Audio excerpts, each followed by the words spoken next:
Les outils qui seront développés demain ou après-demain dans le grand public sont finalement un peu la suite de ce qu'on commence à voir. Donc plus de robots cette fois-ci. On va pouvoir, je pense, voir des robots assistants dans les entreprises, pour les personnes âgées.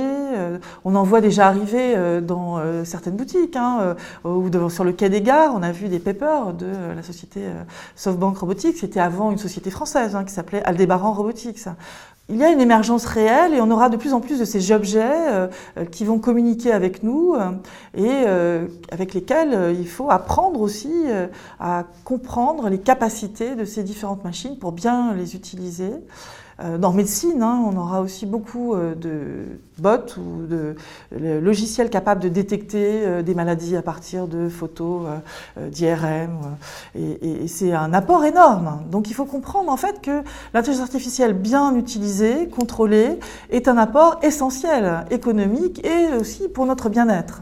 Mais le vrai grand chantier actuel est aussi de savoir intégrer dans ces machines une dimension éthique. Alors l'éthique, ça paraît être quelque chose qui devrait arriver après. On conçoit un système et puis ensuite on se préoccupe, est-ce qu'il est éthique ou pas? Pas du tout.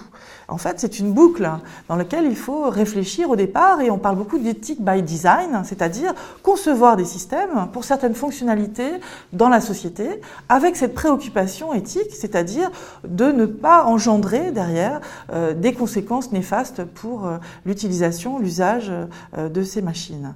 Donc on va le voir dans le co-travail, c'est extrêmement important. Et puis pour tous ces métiers où vont arriver ces logiciels d'IA, on a parlé donc de la banque, mais le journalisme, les avocats, les juristes, enfin voilà, ça va s'étendre à beaucoup de métiers.